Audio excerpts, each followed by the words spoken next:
ચોથા અધ્યાયનું મહાત્મ્ય। શ્રી ભગવાન બોલ્યા, હે પ્રિય, હવે હું ચોથા અધ્યાયનું મહાત્મ્ય કહું છું તે સાંભળો। ભાગીરથીના કિનારે વારાણસી નામની એક નગર છે। ત્યાં વિશ્વનાથજીના મંદિરમાં ભરત નામના એક યોગનિષ્ઠ મહાત્મા રહેતા હતા। તેઓ દરરોજ આત્મચિંતનમાં તત્પર થઈ આદરપૂર્વક ગીતાના ચોથા અધ્યાયનો પાઠ કરતા હતા। તેના પાઠથી તેમનું અંતઃકરણ નિર્મળ થઈ ગયું હતું। તેઓ ગરમી ઠંડી વગેરે દ્વંદ્વોથી ક્યારેય પીડિત થતા ન હતા। એક સમયની વાત છે, તે તપસ્વી મહાત્મા નગરની ભાગોળે રહેલા દેવસ્થાનોના દર્શન કરવાની ઈચ્છાથી ભ્રમણ કરતા કરતા નગરની બહાર નીકળી ગયા। ત્યાં બે બોરડી ઊભેલી હતી। તેમની નીચે તેઓ વિશ્રામ કરવા બેઠા। એક બોરડીના થડીએ માથું ટેકવ્યું અને બીજી બોરડીના થડીએ પગ ટેકવ્યા। થોડીવાર વિશ્રામ કરી તેઓ ત્યાંથી ચાલ્યા ગયા। તે પછી પેલી બંને બોરડીઓ 5 દિવસમાં જ અંદરથી સુકાઈ ગઈ। તેમના પાંદડા અને ડાળીઓ પણ ખતમ થઈ ગઈ। તે પછી તે બંને બોરડીઓ કોઈ બ્રાહ્મણોના પવિત્ર કુળમાં 2 કન્યાઓ તરીકે જન્મી। તે બંને કન્યાઓ જ્યારે 7 વર્ષની થઈ ત્યારે એક દિવસ તેમણે દૂર દેશોથી ભ્રમણ કરીને આવતા પેલા ભરત મુનિને જોયા। તેમને જોતા જ તે બંને તેમના ચરણોમાં પડી ગઈ અને મીઠા વચનો બોલી, હે મુનિવર્ય, આપની જ કૃપાથી અમારો બંનેનો ઉદ્ધાર થયો છે। અમે બોરડીની વૃક્ષની યોનિ ત્યજી માનવ શરીર પ્રાપ્ત કર્યું છે। તેમના આ પ્રમાણે કહેવાથી મુનિ ઘણા વિસ્મયમાં પડ્યા। તેમણે પૂછ્યું, પુત્રીઓ, મેં ક્યારે અને કઈ રીતે તમને મુક્ત કરી છે? સાથે એ પણ કહો કે તમે બોરડી રૂપે કેમ અવતરી હતી, કારણ કે આ બાબતે હું કંઈ જાણતો નથી। ત્યારે તે કન્યાઓ પહેલા તેમને બોરડી થવાનું કારણ કહેતા બોલી, હે મુને, ગોદાવરી નદીના કિનારે હિનપાપ નામે એક ઉત્તમ તીર્થ છે। આ તીર્થ બહુ પુણ્ય આપનારું છે। તે અત્યંત પવિત્ર તીર્થ ગણવામાં આવે છે। તે તીર્થ સ્થાને સત્યત્પા નામના એક તપસ્વી કઠોર તપ કરતા હતા। તેઓ ગ્રીષ્મ ઋતુમાં પ્રજ્વલિત અગ્નિઓ વચ્ચે બેસતા। વર્ષા ઋતુમાં પાણીની ધારાઓથી તેમનું મસ્તક હંમેશા ભીંજાયેલું રહેતું તથા શિયાળામાં પાણીમાં નિવાસ કરવાના કારણે તેમના શરીરની રૂંવાટી હંમેશા ઊભી રહેતી હતી। તેઓ હંમેશા આંતરબાહ્ય રીતે શુદ્ધ રહેતા હતા। સમયસર તપ કરતા અને મન તથા ઇન્દ્રિયોને સંયમમાં રાખી પરમ શાંતિપૂર્વક આત્મામાં જ રમમાણ રહેતા। તેઓ પોતાની વિદ્વત્તાથી જે વ્યાખ્યાન આપતા તેને સાંભળવા સાક્ષાત બ્રહ્માજી પણ હંમેશા તેમની પાસે ઉપસ્થિત રહેતા અને તેમને પ્રશ્નો કરતા। બ્રહ્માજી સાથે તેમને કોઈ સંકોચ ન હતો, તેથી તેમના આવવા છતાં તેઓ તપમાં મગ્ન રહેતા। પરમાત્માના ધ્યાનમાં હંમેશા મગ્ન રહેવાને લીધે તેમનું તપોબળ હંમેશા વૃદ્ધિ પામતું। સત્યત્પાને જીવનમુક્ત સમાન માની ઇન્દ્રને પોતાના સમૃદ્ધ પદ સંબંધમાં કંઈક ભય જેવું લાગ્યું, તેથી તેમણે સત્યત્પાના તપમાં સેંકડો વિઘ્નો નાખવા શરૂ કર્યા। અપ્સરાઓના સમૂહમાંથી અમને બેને બોલાવી ઇન્દ્રે આ મુજબ આજ્ઞા કરી, તમે બંને તપસ્વી મુનિના તપમાં વિઘ્ન નાખો। તેઓ મને ઇન્દ્રપદથી દૂર કરી ઇન્દ્રાસન લેવા માગે છે। ઇન્દ્રની આ આજ્ઞા મેળવી અમે બંને ત્યાંથી નીકળી ગોદાવરી નદીના કિનારે જયા। તે મુનિ તપસ્યા કરતા હતા ત્યાં આવી। ત્યાં મંદ અને ગંભીર સ્વરથી વાગતા મૃદંગ અને મધુર વેણુનાદ સાથે બીજી અપ્સરાઓ સહિત અમે મધુર સ્વરમાં ગાવાનું શરૂ કર્યું। એટલું જ નહીં, તે યોગી મહાત્માને વશ કરવા અમે સ્વર, તાલ અને લય સાથે નૃત્ય કરવાનું પણ શરૂ કર્યું। વચ્ચે વચ્ચે થોડો પાલવ ખસેડી અમારી છાતીને પણ ખુલ્લી કરતી. અમારી ઉન્મત્ત ચેષ્ટાઓ કામોદ્દીપન કરનારી હતી, પરંતુ આ ચેષ્ટાઓએ તે નિર્વિકારી મહાત્માના મનમાં ક્રોધનો સંચાર કર્યો.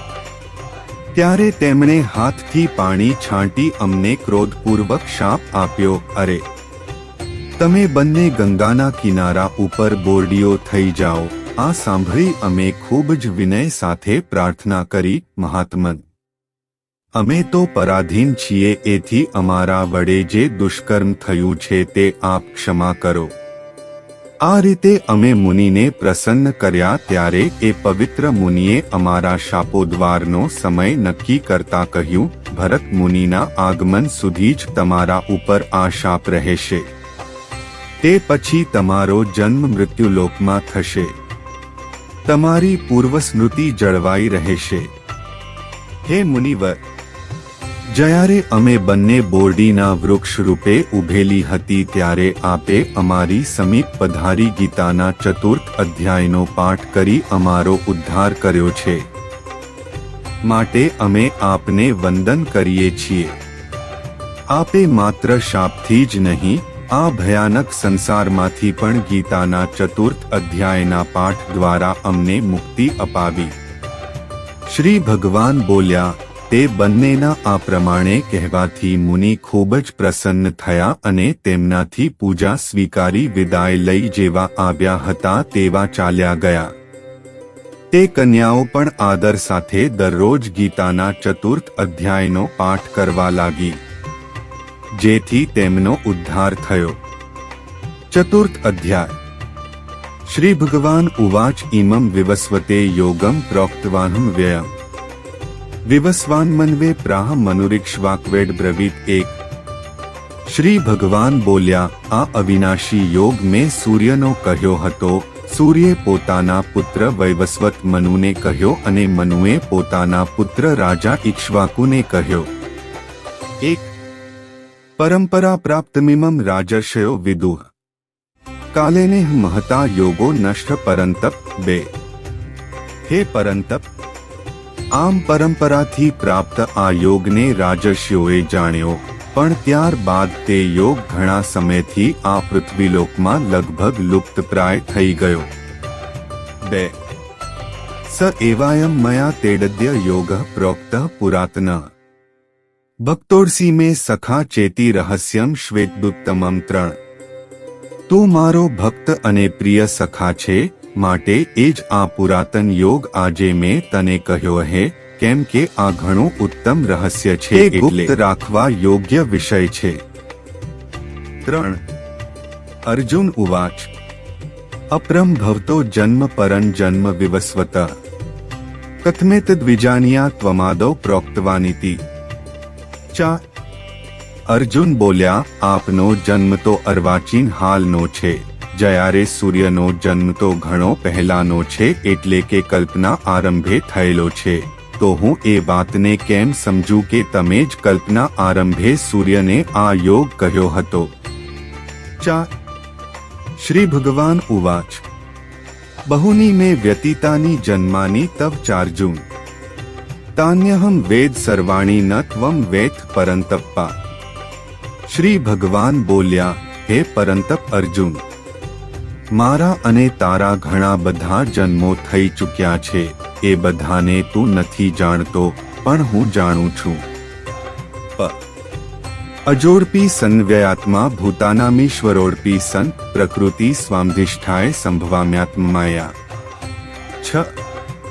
હું અજન્મા અને અવિનાશી સ્વરૂપ હોવા છતાં પણ, તેમજ બધાય પ્રાણીઓનો ઈશ્વર હોવા છતાંય પોતાની પ્રકૃતિને આધીન કરીને પોતાની યોગમાયાથી પ્રગટ થાઉં છું. 6. યદા યદા હિ ધર્મસ્ય ગ્લાનિર્ભવતિ ભારત અભ્યુત્થાનમ ધર્મસ્ય તદાત્માનમ સૃજામ્યહમ સાથે ભારત.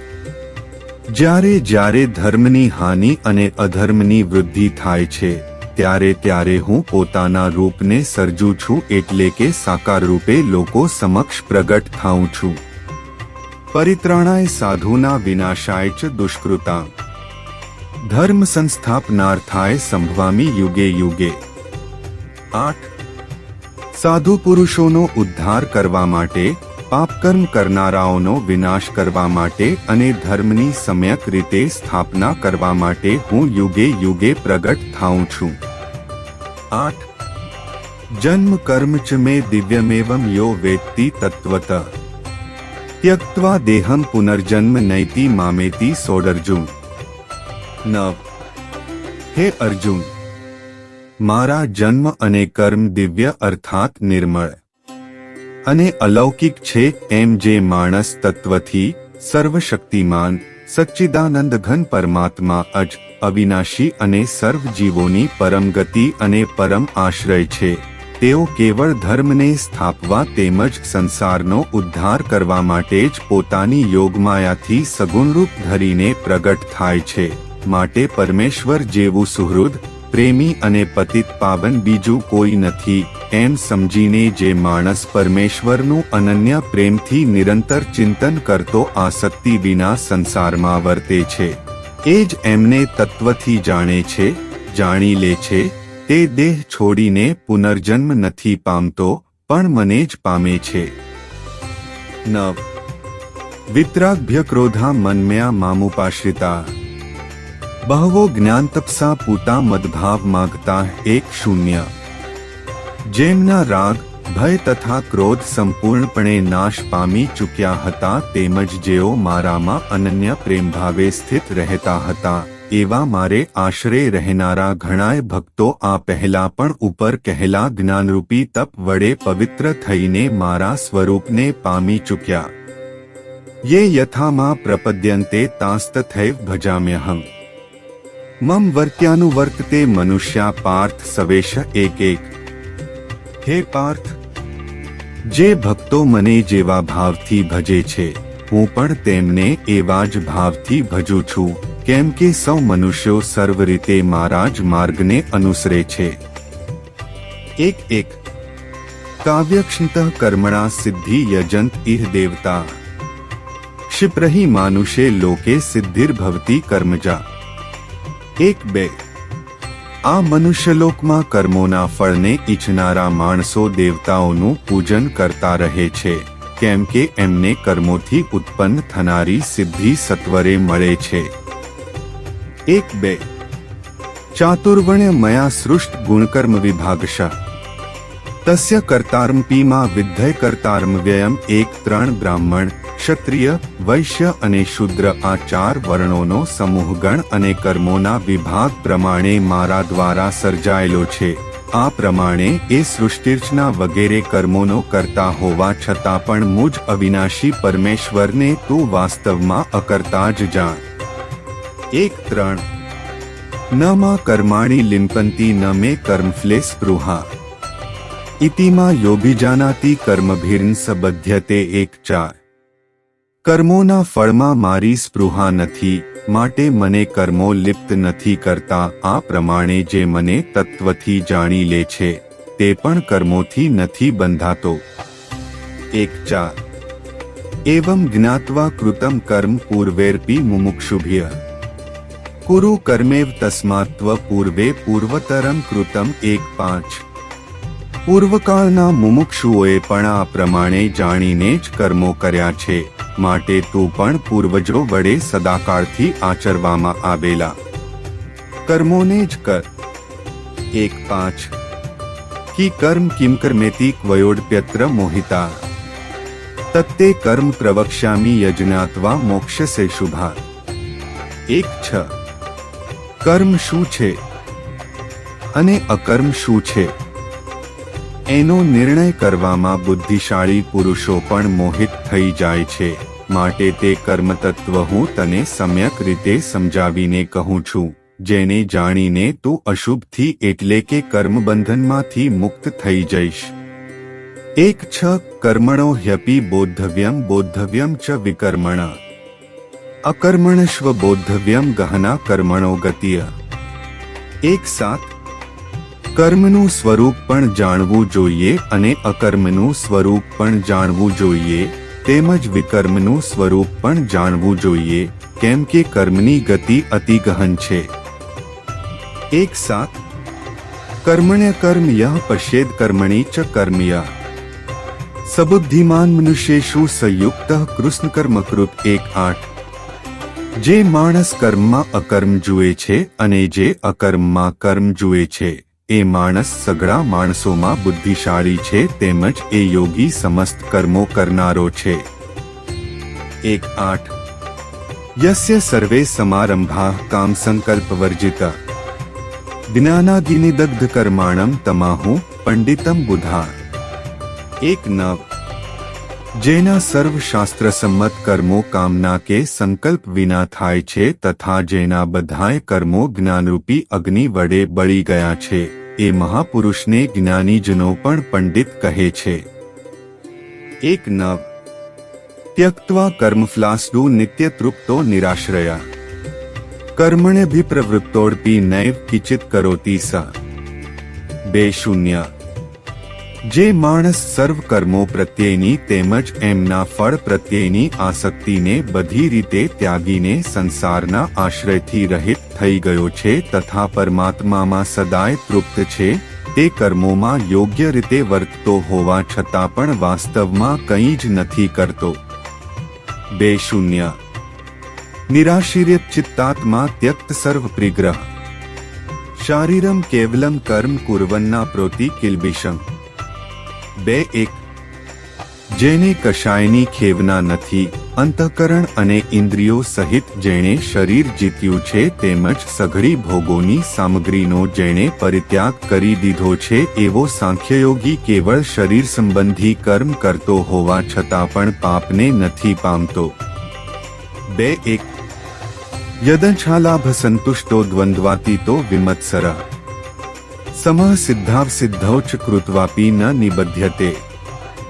2:2 ઈચ્છા વિના આપમેળે મળેલા પદાર્થમાં જે સદાય સંતુષ્ટ રહે છે, અદેખાઈનો જેનામાં સર્વ રીતે અભાવ થઈ ગયો છે, હર્ષશોક વગેરે દ્વંદ્વોથી જે સંપૂર્ણપણે અતીત થઈ ગયો છે, એવો સિદ્ધિ તથા અસિદ્ધિમાં સમ રહેનાર કર્મયોગી કર્મ કરતો હોવા છતાં પણ કર્મોથી નથી બંધાતો. 2:2 ગતસ્નસ્ય મુક્તસ્ય જ્ઞાનાવસ્થિત ચેતસ યજ્ઞાયાચરતઃ કર્મ સમગ્રમ પ્રવિલીયતે. 2:3 જેની આસક્તિ સર્વથા નાશ પામી ચૂકી છે, જે દેહાભિમાન તથા મમત્વ વિનાનો થઈ ચૂક્યો છે, જેનું ચિત્ત નિરંતર પરમાત્માના જ્ઞાનમાં સ્થિત રહે છે, એવા કેવળ યજ્ઞ સંપાદનને અર્થે કર્મ કરનાર મનુષ્યના સમસ્ત કર્મો પૂર્ણ રીતે